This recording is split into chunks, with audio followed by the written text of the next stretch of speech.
Give me a D and a G. It's the Dunga Show. It's the Dunga Show. Welcome to the Dog and Gus Show. Now on Be Kind Radio. You better know it. What's going on? Well, you know, we're here on a Monday in Weird. October where it's 29 degrees outside, and we're going to talk with a good friend of the podcast. Well, a tremendous artist, a That too. great person, very talented.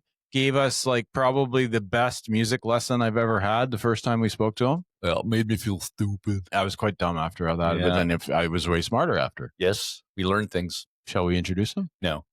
Hey, Raphael. We got Raph here. What's Yeah. going on? I'm doing well. Nice to see you guys. Sorry for music explaining to you the last time. No, it was cool, actually. We loved it.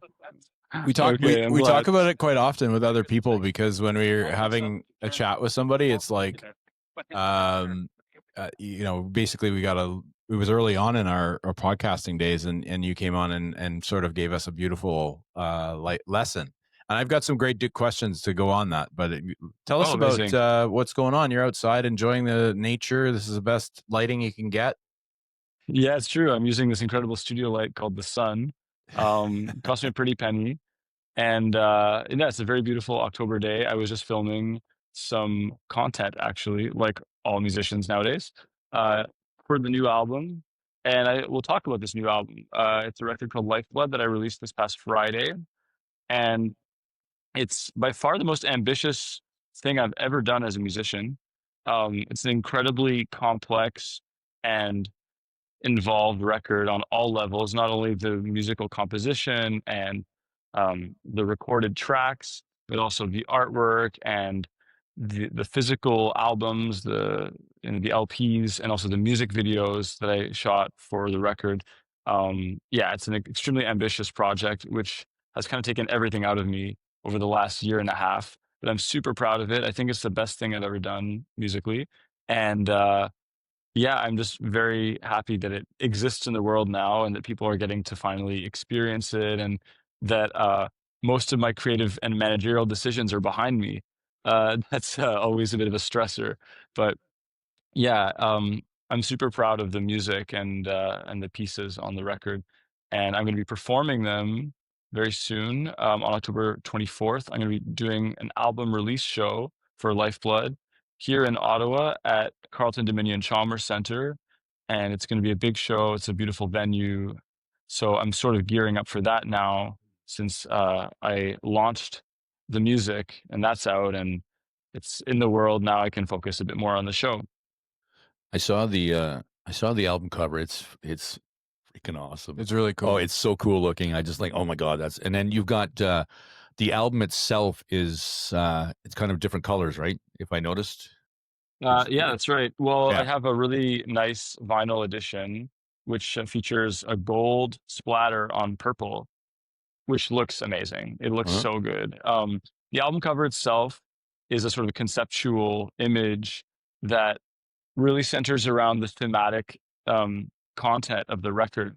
So there's this extremely sort of vivid tree on the cover with a heart at its roots, and the roots themselves are snakes.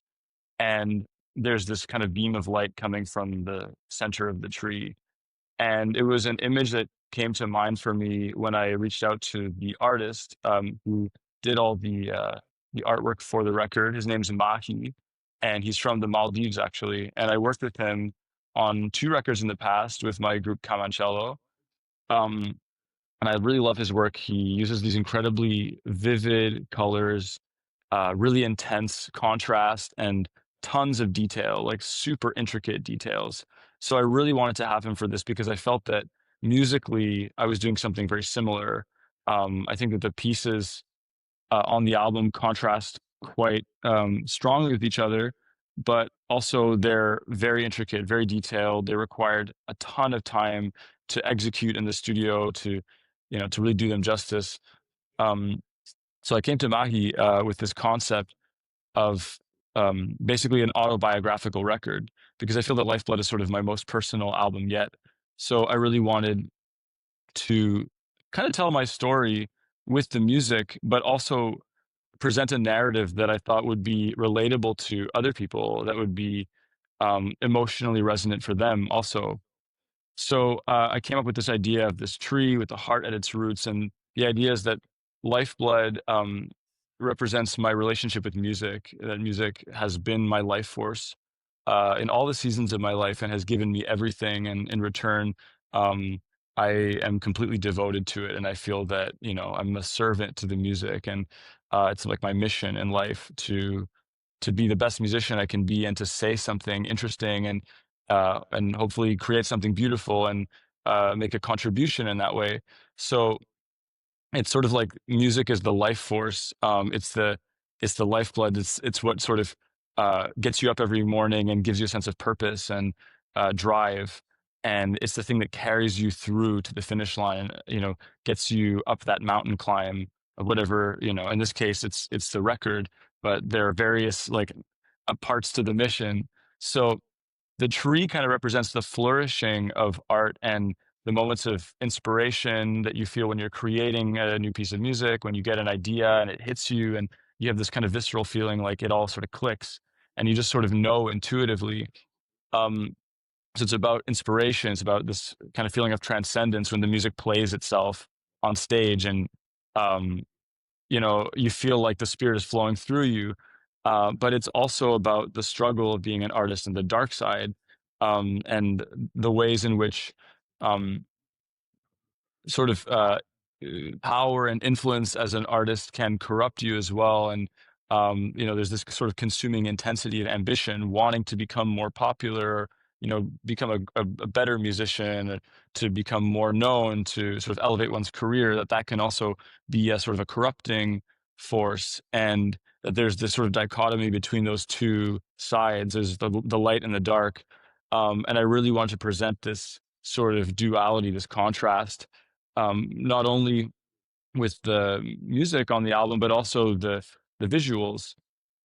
So what I wanted to sort of present was this idea of the shadow side, that often maybe we reject the shadow side, that we don't integrate it, but that ultimately the shadows and the darkness are also what gets you there. It's also what sort of drives you to that point, that maybe you felt misunderstood or unloved, or that you know that you weren't completely at ease, and that the music was there for you. The music kind of saved you in a way, and that there's this kind of dark energy that like protects you, and to acknowledge that that's part of what makes you interesting as an artist too. And it does have a redeeming quality, and so I wanted to sort of depict that side in pieces like Possession and Ophidian on the album, and also through the music videos for those songs.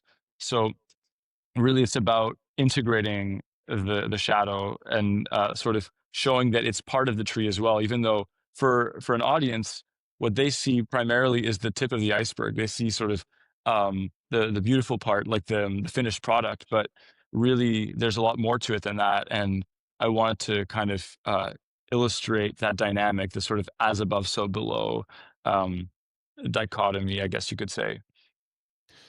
Yeah, it's a beautiful album. First of all, like not only just visually, but I play it when I played it from start to finish. That's kind of, I think that knowing you and the way that you just described all that, I Yeah, suspect that that's how you kind of planned it out. Is that you wanted to have it, the way that you kind of wanted to make sure that it goes together in the right way. So when you're totally. picking someone to do your video, and you're picking, what did he say? Is it Mahi? Mahi, yeah. Yeah. So Mahi doing your artwork. Um, do you just sort of tell them your vision and then let them run with it, or are you hands on in that situation? That's a great question. I would say with all the people that I've hired to create visual assets for this record, I've given pretty specific instructions, but within that, I allow a lot of freedom, of course, because I can't make artwork like he does. And the same with music videos. I mean, I'm not a music video director, but I have a sense from experience of what's feasible in these art forms and these mediums. And so I always try to put forward an ask that I think is feasible, that I know is going to translate well. Like, okay, that's going to look good if this person does it. So that's always my goal, is to come up with something that I feel is really strong and symbolic, but clear. And so that, like, when someone is on the receiving end and they have to interpret that and they have to actually physically create it, they can do it justice and they can make something powerful. So I just try to give really clear instructions and ask for exactly what I want, but then also um, leave room for their style and leave room for their own sort of smaller creative decisions. And so with the album art, the front cover was definitely exactly what I had hoped for. And Mahi created a draft for me, which already knocked my socks off. I looked at it and I thought, yes, that's exactly it. Like, even if that was the album cover, I remember at the time thinking, wow, that would have been great.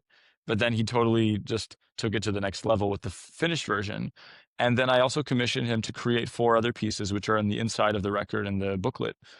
And those are pieces that are directly inspired by tracks on the record. So there's 8 tracks on the record, and I decided I probably would have enough budget to make 4 bespoke pieces for so basically half of the album.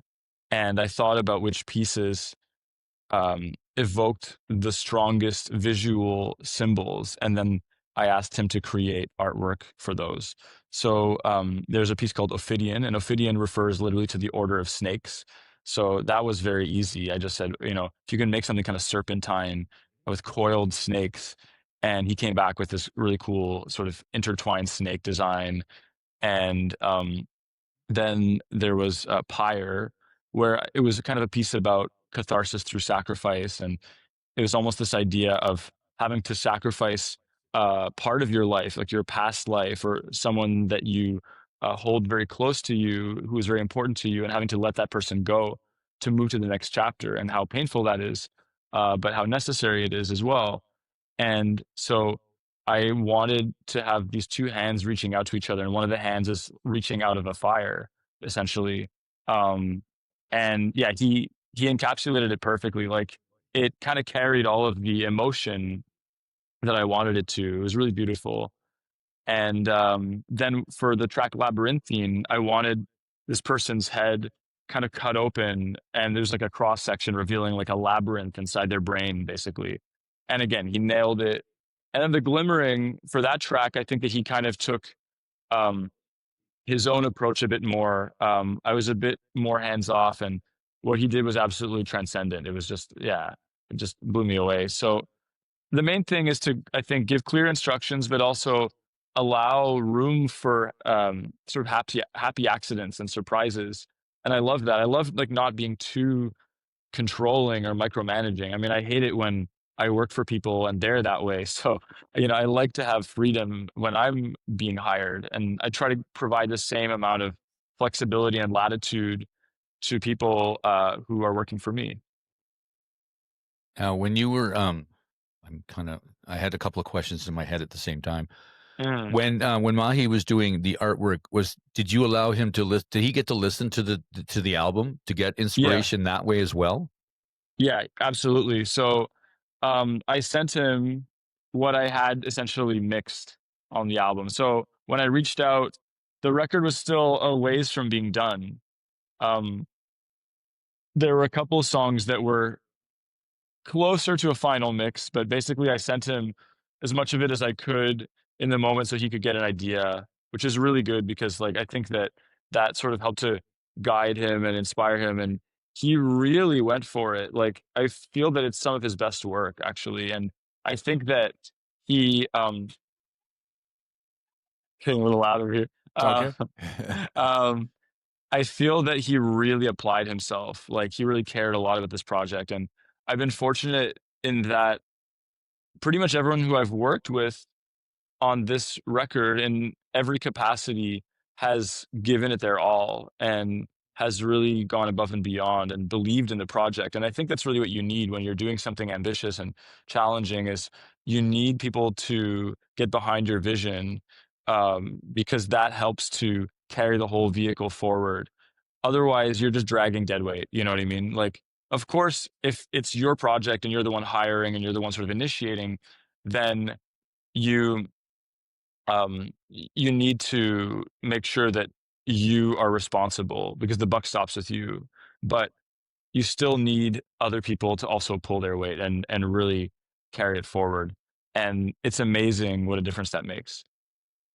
No doubt. I mean, and I think that you nailed it on the head where you kind of released a little bit of the, because you're an artist and you have excellent artists as friends and people that you trust, and you wanted to probably say, here's what I've done and here's what I'm looking at, but go ahead. I think that it'd Yeah. be, you kind of, it would be, I would think it'd be way too stressful to try and control the whole picture, Oh my God, yeah. Yeah. I I mean, think it's like a good boss is able to delegate and know how much to manage and how much to steer, and then when to let go and give people their autonomy. And I think it's very powerful when people feel like a sense of stewardship over their role in the record, where they feel responsible for doing a great job and they take pride in it. It's amazing what can happen. I think the results really speak for themselves. So I try to go for that dynamic when I'm working with folks and when I'm hiring them to work on a record. Certainly, that's great.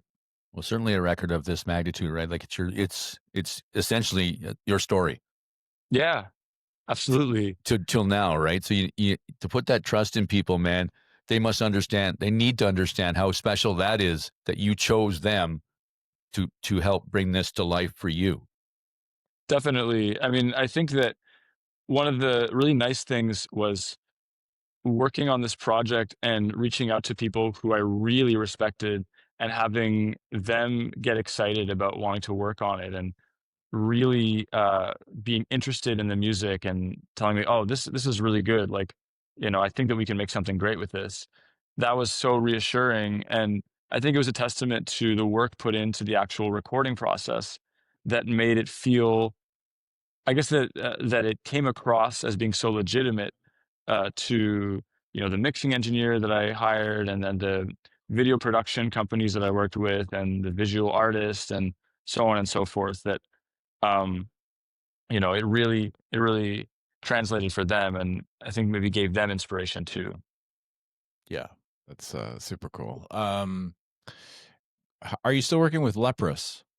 I'm not working with Leprous anymore, so I toured with them for quite a long time. I worked with them from about 2017 through 2023. Okay. And they recently released a new record in 2024, which I didn't play on. It's a bit of a different stylistic direction. I think that they just wanted to do something different from what we had done together, because they're constantly evolving. So I haven't toured with them for a little while, but I went to see them in Ottawa recently, and it was great to reconnect. And they're super nice guys, and I think we missed each other a lot. So it was nice to have a moment to hang out a little bit, and they sounded awesome on the show. And I think that there's a lot of new opportunities that are opening up for them, which is exciting. They've totally earned it. Like, they're some of the best musicians in that whole genre of progressive metal and rock. So yeah, it's cool to see what's next for them. Yeah. Sorry, dog. I have to ask this question as Go, well because it's go. been in my head all day because I knew I was going to interview you. Metal heads, like progressive metal or heavy metal, do you find in this, and I'm just interested in your perspective, but why are they so many intellectual people, like very sophisticated, smart, high functioning people into metal? That's a very interesting question. I mean, I was gonna add to that, like, I think a lot of metalheads are probably on the spectrum.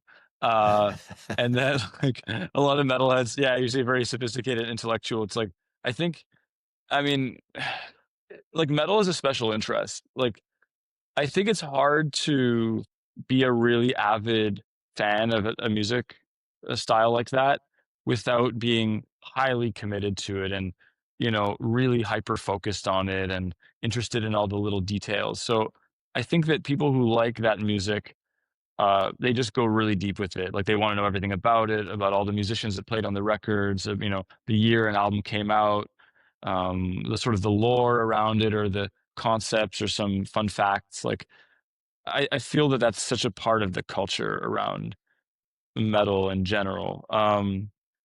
So yeah, like, and I think also it's a style of music that requires a certain type of thought process to create. Like, it's music that is probably based more around structures and patterns rather than melodies and hooks, although those exist in metal too. But I think that it's so much more about rhythm and riffs and things that are like quite intellectual often. I mean, not to say that riffs are always complicated and smart sounding, but I think that there's a degree of sophistication and interest in sort of technical proficiency that you have to have. Like, usually if you're a big metalhead, you're probably an instrumentalist. You probably have played a number of different types of music. And yeah, like, I think that you're just very interested in instrumental performance and mastering an instrument and being able to sort of convey, an idea in a unique way based on the canon. I mean, yeah, that would be my theory on it, but that's a tough one to crack. It's funny because, like, I was at a Prague show recently. I was playing. I was at the Rainbow, and I was opening for a band called Pact, which features, among others, Alex Skolnick from Testament, and it's basically four really heavy players improvising, but they're all kind of from like a metal, jazz, prog fusion sort of background, and it was really funny because, like, my girlfriend remarked that, like, everybody at the show seemed like they were kind of like socially awkward and potentially autistic. And I was like, yeah, that's like everybody at a metal show or a prog show, basically. You know what I mean? But I just never thought about it that way before. I was like, yeah, everybody is like socially awkward. But like, once you get into the weeds talking with them about all the music nerd stuff, then they kind of just turn on, they can't stop. So, like, and I'm a bit like this too.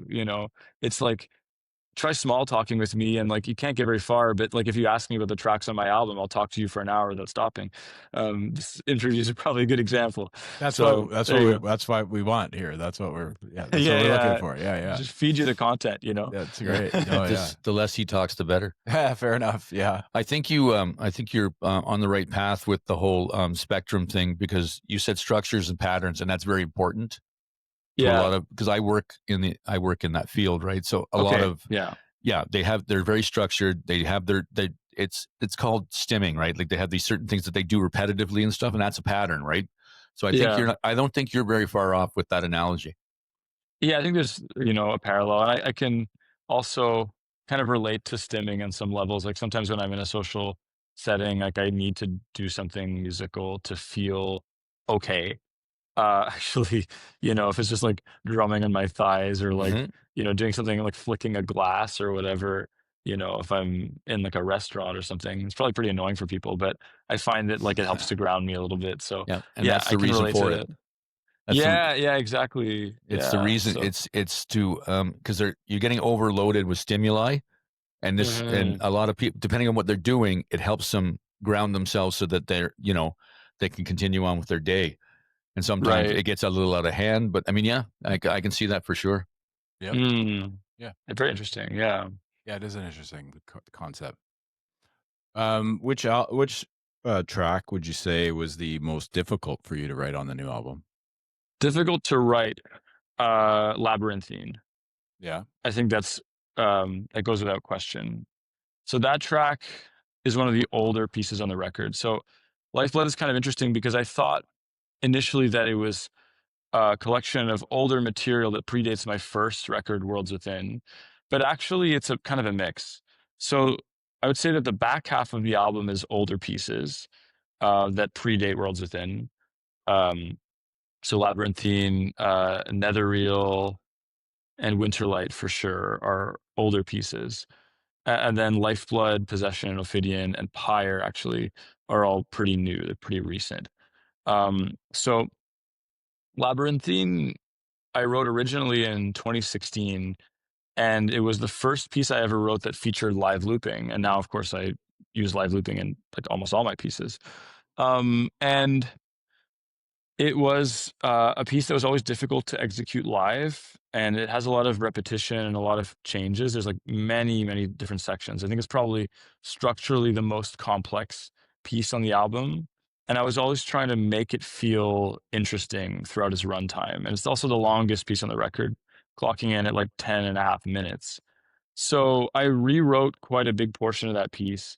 And I was trying to figure out a way of arranging it where every sort of scene change would feel like it made sense and that it happened in a logical and emotionally sort of congruent place. So like it opens with this kind of pizzicato intro, which sounds a lot like Tool, and then it kind of evolves into this almost like medieval, like kind of Game of Thrones sounding, sort of very galloping and triumphant soundscape, and then it kind of like simmers down a little bit and feels kind of more dreamy, and then there's this sort of free interlude where the cello is sort of playing like an almost improvised solo over a drone, and then the sort of galloping rhythms come back, but it's very determined and sort of builds up and up and up and up and up, and then there's this sort of very dramatic and romantic solo, and then the outro is like this kind of it's almost like this metal adjacent thing where there's like these echoing effects and there's this galloping rhythm part that's sort of like the band Meshuggah, and to me it feels like you're flying into the eye of the storm and just going fuck it, like you're just going for it. So yeah, there's a lot of parts to this piece, and so trying to figure out exactly how many times everything should happen, and finding ways for the loops to kind of come in and out in a way that felt seamless and organic was tricky. It's one of the pieces on the album that probably has the most sort of like, I want to say Lego block like connective tissue. Um, like a lot of the pieces on the record are a bit more based around one idea and then the melody evolves. But with this one, it's like there's all these sort of building blocks and you're like adding one and then taking one away. It's like this Jenga tower thing and you're trying to keep the tower standing. So yeah, that was the hardest one to write. And I thought it would be the hardest one to record, but turned out great. It was challenging, but I think I just was prepared for it to be difficult and that I would need to go slow to execute everything well. And it ended up being actually one of my favorites. And it seems to be becoming a favorite of people who have heard the record so far. Cool. I want to know, like, the names that you came up with for these songs. How did that come around? Like, I'm just like, okay, For sure, yeah. I'm just trying to wrap my head around some of them, I guess. In the past, I always tried to come up with a unique title. Now I'm a little less precious about that. So I think Netherreal was the first track that received a title, and I think it was just this idea of ethereal plus like a nether world or whatever. It just felt like this really dark composition where you're almost like descending these steps into like a dungeon, and everything felt very somber. And so I wanted to kind of combine this idea of the ethereal because there's all these kind of glassy harmonics. It feels very delicate in the middle section and kind of very beautiful and sort of otherworldly and fragile, but also there's this incredibly heavy outro with all these riffs and like a lot of distortion. It feels very apocalyptic. So I kind of wanted to create a word that would sum up those two feelings, those two sound worlds. And then The Glimmering, that title came, I think, out of a bit of brainstorming. I had to come up with a title for the piece because I was performing it on a program where there were actual program notes. And so I needed to come up with a title. And so I thought of a whole bunch of different things. I was trying to sort of sum up this feeling of, I guess, this sort of transcendence. And I think that the quality of the sound at the end with this sort of like very electronic tremolo effect, it feels very scintillating and kind of like these sort of glints of light on water or stars or something. I thought glimmering is a great word that kind of sums up like this feeling of sadness and hope in the piece. But particularly that outro, which for me just kind of feels like it's just taking you away somewhere else. Like it's transporting you to another world. Like I really feel like it's sort of you're reaching for the beyond and then just like, you know, melting away into it at the end of the album. And so I thought that that was a title that kind of gave that feeling without saying what the whole piece is about emotionally or telling too much of the story. I think that's the key for me, is to have like a catchy title that's fairly succinct, that describes the overall kind of feel of the piece, but doesn't give away too much about how I'm feeling internally, like the subtext. Labyrinthian was kind of, it just feels like a labyrinth that you're sort of trying to find your way out of, I guess. And it's supposed to be sort of a labyrinth of the mind, that, you know, you're trapped in all of these dark corners and rooms and hallways, and you're trying to sort of find your way out of this um, mental dilemma maybe that you're stuck in. And I think that's pretty relatable to a lot of people. Um, and that's also why I commissioned Mahi to create that piece with the cut open head with the labyrinth inside. It's like that your mind is essentially a labyrinth. To say the least. And also- then Pyre, I mean, it kind of comes back to the that sort of scene that we were talking about, that in a way you have to let something go and let it burn. In a way, you have to let the past burn in the pyre to move on. So yeah, those are some examples. Then Winterlight, it's sort of an ambient piece, and it's really like a piece that for me evoked this feeling of like the sunsets that we have in January here in Ottawa. Like, we have this kind of cold light, but we have all these beautiful sunny days in the winter because we have long days, right? Unlike, you know, Northern Europe, where they have very short days in the winter. So I wanted to sort of kind of pay tribute to that like that's something that I feel is very much part of like our winters. Yeah, so those are some examples of where the track titles came from. Are your dreams this vivid? No, No, they're very abstract. Yeah, you sleep. You Um, sleep like a baby. Yeah, no problem. Well, let you know, for the last year and a half, because Yeah. he's been working Oh, on yeah. this album. Yeah. The one, yeah. the one part you're talking about with Labyrinthian, it's almost like you're describing autism. Oh Like- yeah. Like you're just inside your own head, trying to get out, like trying to get your emotions and get your feelings and what you're thinking about out to people who need to interpret what you're doing. It's a good point, dog. That's really cool, actually, because I mean that's how I feel, honestly. Like the whole part of the reason that I make music, apart from just the fact that I like it, is that um, I really feel like there's a lot that I can't communicate without it, and that there's a lot of things that I can only say with the music about myself. Like, I almost feel that people can't see me necessarily if they don't know the music, then they don't really know my personality, or that there's this whole world inside that you're trying to express, and that the music is a vehicle for that. But also, I think I can relate very strongly, especially now in my life, to this feeling that um, you're kind of lost in um, a very nonlinear thought process. You know, for me, I feel like my thoughts are not linear. They're just like, it's like a bee or a fly just buzzing around really fast, and it's really difficult to sort of stay on anything. I'm just sort of hovering through it, and often kind of going through these loopholes like a dog chasing its tail, and moving through tasks during the day is difficult to do, again, in like a sequential and linear fashion. So yeah, I don't know. Maybe I have autism. I'm not sure, but yeah. I couldn't diagnose you if I tried. So Okay. Or just technical issue here. yeah, we can't. Are We you can, guys? no, you're Can good. you see me? Okay. Yep. Yeah, Hey, everything's good. You Good. guys disappeared. Yeah, but you can hear us. I can hear you perfectly. Yeah. Okay, That's okay. sort that out. Well, he'll figure that out for sure. Okay. Now when you're doing the shows with this new album, because you're going to tour, you're going to do some shows with it. Do you look at venues and go, "Yep, that's a venue I want to do this in"? Nope, that's not a venue I want to do this in.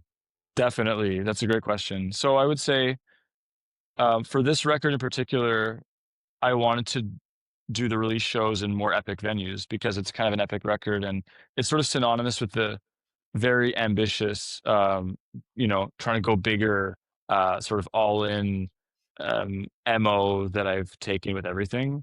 So that's why I booked CDCC, because it's a beautiful, kind of grandiose place with amazing acoustics.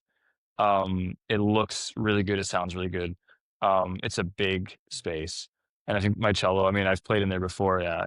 Cellos sound great there in general. I know that mine does. And it's also cool to play amplified cello in a space like that, where like your instrument is kind of larger than life. So yeah, I generally tried to book venues that were a bit more on the large side to just indicate to people that this is a special event and it's not just another show. Right. Because that's important. If you're not a touring artist from another country, that people, can only see once a year or less, then you have to make a point of it being a special thing that's more exclusive and that people really don't want to miss. So Right. that was the idea with this Ottawa show. And um, I've booked a couple of pretty nice venues in Toronto and Montreal for my release shows in those cities for the new year. But yeah, I wanted to do something bigger and not be too humble or too understated with it, but to really go for it. Well, why not? Like it's Yeah. like this. This album is epic. It's awesome. I've listened to a bit of it. I tried to listen to it at work. The Wi-Fi really sucks there, so I Okay. kind of like I'm like, oh, this is really great. Oh, I lost the signal, but Oh shoot. I'm gonna listen to it on my way home tonight, in its Amazing. entirety. Now we Mm, know we ask you this all the time about. We know you like the vinyl, and we love the vinyl because we have your last album on vinyl, and I listen to it, mm. once every month. Or just put it on. It's like, oh my god, this is so good. So Oh I'm man, very thank excited. you. I'm very excited to get a hold of the new one. Oh yeah. Oh, I So appreciate it. Yeah, it's a really nice package for a vinyl. Like, I think it's the nicest, honestly, like the nicest vinyl cover and artwork and everything that I have in my collection. yeah, And I have some nice records, but really, it's very deluxe. Like, there's a 12-page booklet with all the artwork and the photos. There's even sleeves with designs on them, kind of these nice. special designs, and the splatter looks really good. Um, yeah, it's 180 grand vinyl, so it's like it feels It's a solid. It's heavy. quite heavy. Yeah, Yes. like it's all the bells and whistles. So I think yeah, Nice. anyone who likes vinyl, I think is gonna appreciate this. Well, I've been collecting a few as of late. I've gotten a few from different bands, and you're just holding it, like you said, and it's just like, this is great. You just even Yeah, before you put it on the turntable, you're like, oh, this is solid. It's gonna be awesome. And like just like you totally. said, like the stuff that you're doing inside albums now and stuff like the sleeves and the booklet and this and oh my God. It's so worth buying the album. I don't understand why people don't do it more.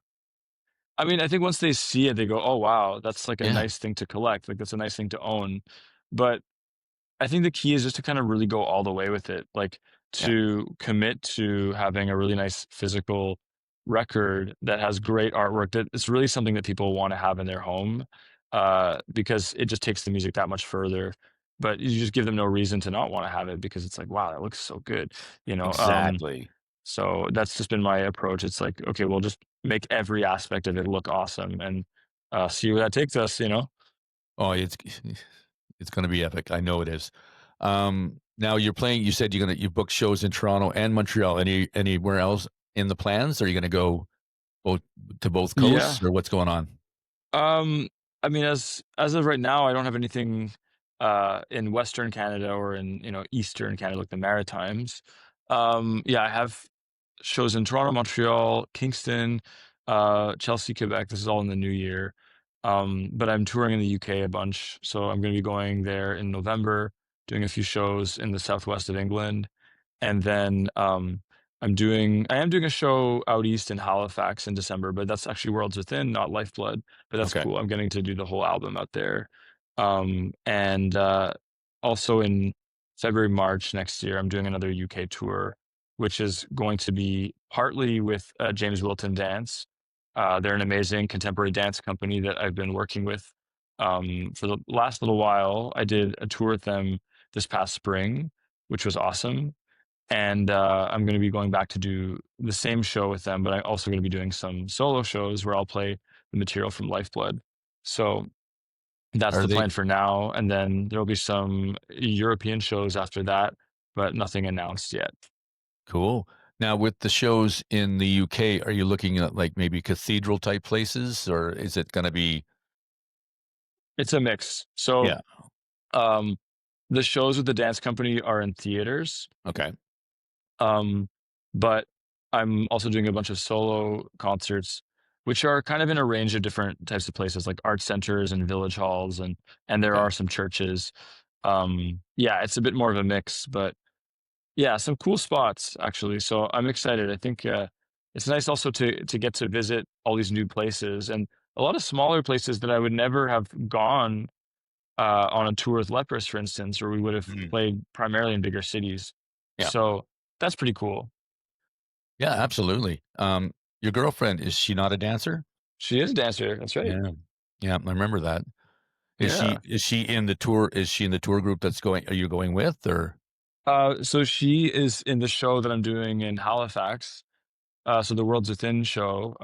So we have been working together for 3 years now, in the context of a piece called Empty Space, Empty Time, which is a quartet of 4 dancers, and then I'm playing my record in its entirety. And we've done that on a number of occasions here in Ottawa, but also we've done it out west, and we've done it in other parts of Ontario as well.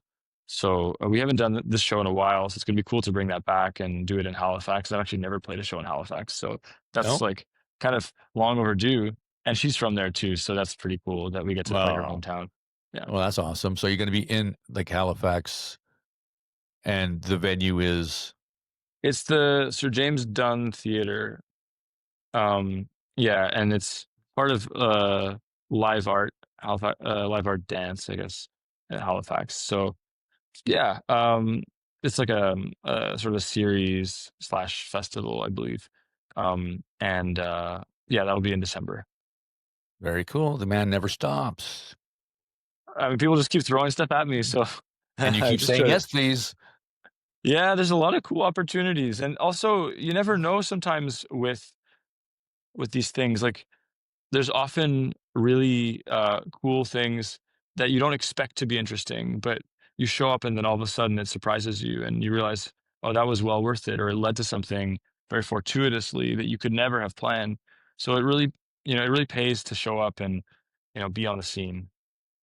Doing a little live and living. Yeah, he's living the life. That's right. Oh my God, is he Yeah. ever? Raph, I have a fun question. Oh, boy. Sure. Just to get us back on track. Oh my goodness. Yeah. Okay, so you just robbed a bank, okay? And Okay. you get in the car and you're about to drive away. What song are you playing as you're trying to drive out of there? Oh. Uh, I don't know. The first thing that came to mind was Two-Face by Linkin Park. That's a good one too. Nice. I feel like something not too serious. Fair enough. Yeah. Go ahead, Doc. What do you got? I kind of defaulted to when I think I've used before. Crash and Burn. Okay, April Wine. Or right on. or another one that came into my head as writing that one down was Smooth Criminal. Oh yeah. Oh, there's a good one. Did But I prefer the Alien Ant Farm version. Sacrilegious, too. but it's probably. Oh, I think it's just. Yeah, I think having grown up in the '90s is probably why. But yeah. But I mean, it's a Fair great enough. song to begin with. I do prefer their version to Michael. Sorry. It's Wow. something I about know. like real instruments and guitars and not like having sort of like drum machine type production. I don't know. Yeah, it's just because more my taste. I mean, Michael Jackson wasn't really a great star anyway, right? He's just kind of one of the regular guys. He was like, a one-hit wonder, Yeah, one-hit wonder. Yeah. Didn't write any good songs. Yeah, too many good please. songs. Get out of here, both of you with that. I'm gonna go Tumult 1 for my boy So over what- there. Oh, hey, nice. You set this up I'm a while ago, honored. didn't you? Yeah, that's a great tune. That's like you. I think you call it your party, like the party song, like kind of gets the thing going. But I agree with that. That's great. Okay. Yeah, look at you sucking. I think you said that once though, did you not? Like Tumult, like was sort of like the if you're at a party, that's the song. Would you say Yeah. it in your catalog for now? Yeah. Oh, definitely. I mean, because it has this kind of cello rave vibe to it.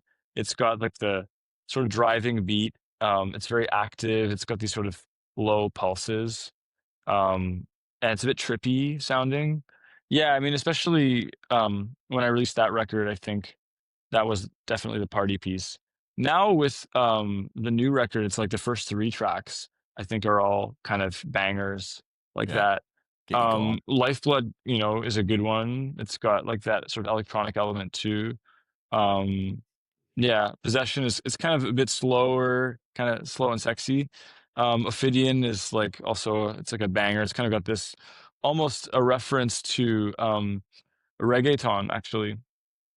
It was like a cheeky reference because I was hearing that beat everywhere. It's like you just can't escape it.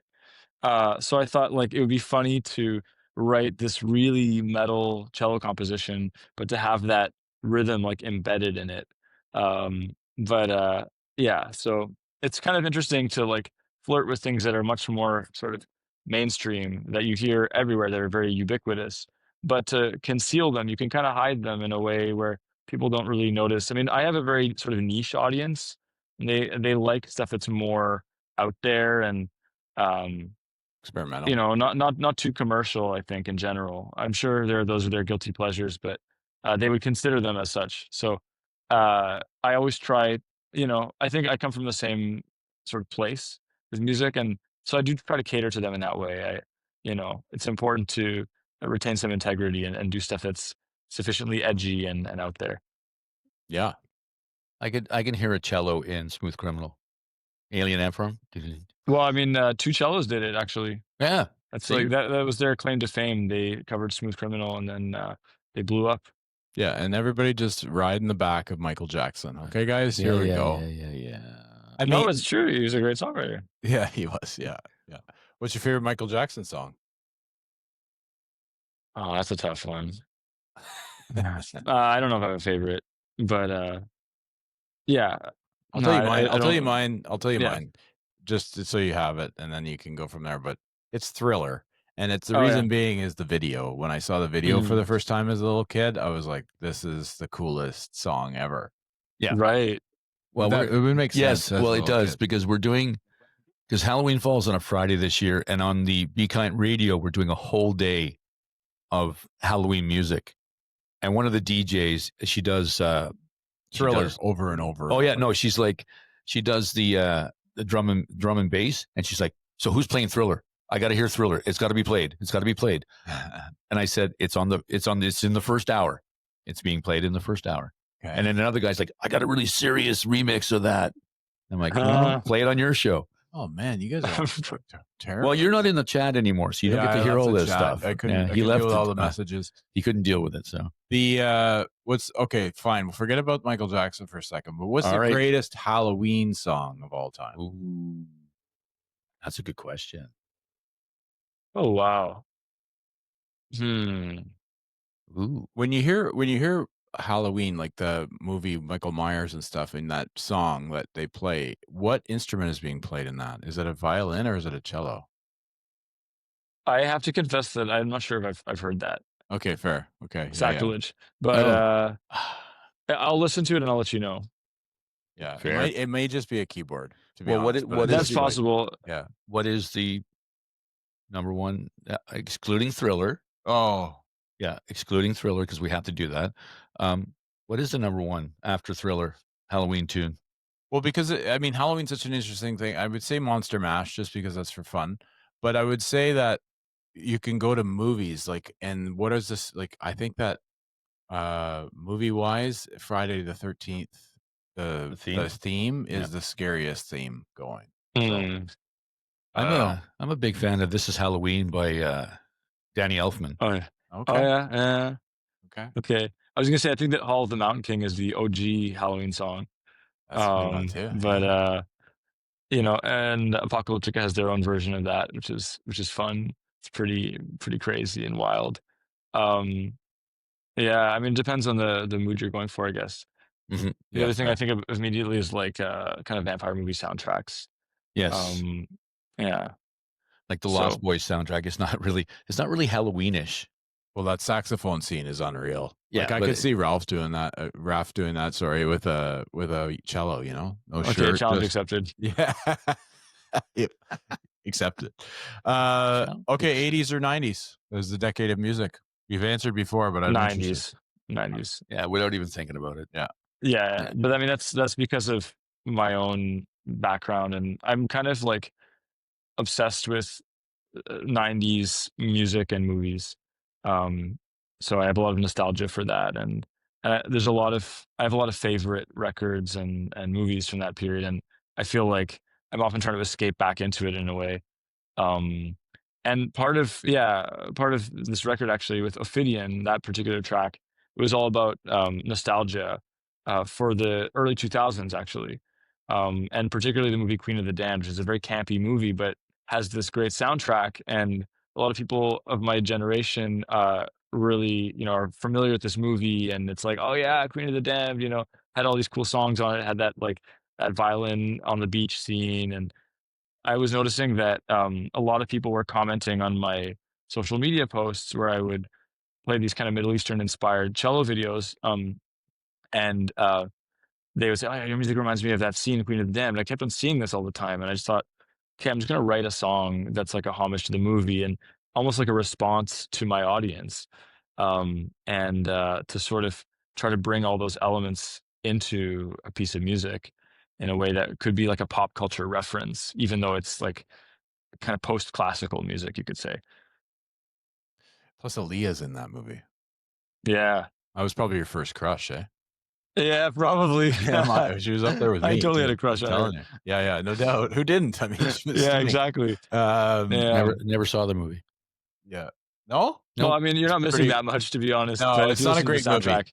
The soundtrack's great, though. It's not a great movie. No, we kind of clash on Halloween. He loves it. I don't. Oh, I love Halloween. I love Oh it. yeah, Yeah, I have young kids too now, and I'm trying to get Oh. them. I'm right into it, that makes it better. Yeah. So I For scared sure. I scared the shit out of my Tilly, like out of my daughter Tilly. So Oh, yeah. I have a Batman mask that I actually have out most of the time anyway. But I just sort of put it on, and she didn't see me coming, and then I sort of showed up, and she just like had that scare, like the shake in you're like really scared. And Oh. I think I've kind of ruined the day for her for that, because we went trick or treating with friends at this campsite, and then she was just like, "No, we're not going." I'm like, Yeah. "Oh, shit. Okay.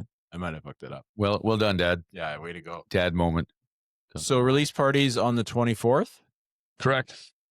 at Carlton. Carlton Dominion Trauma Center. So in Centertown, it's the big church, 290 Lisgar Street. Nice. So you're gonna have some vinyl there for sale. You bet I am. Yeah, I'm gonna have lots of merch. There's gonna be an after party after the show. So I'll play the album and a couple of other tunes. And then there will be lots of time to hang out and buy records, and there'll be some refreshments. And yeah, I mean, I find that often with album launch shows, the music takes too long, and then people are tired and they just want to go home, and they don't buy any merch. And that kind of defeats the purpose. So I don't want to play for too long. I want to do a fairly succinct show, and then people will still have the energy to hang out. And I know that even though it's a Friday, that some people will want to go home earlier. So, it's Ottawa. Yes. People will get up Oh, it's early. fun. So, Yeah. you can count on them to show up to a 9 a.m. fitness class. But a late show Yeah. might be a bit more of a tough sell. So I program the show with that in mind. So what time's it start at?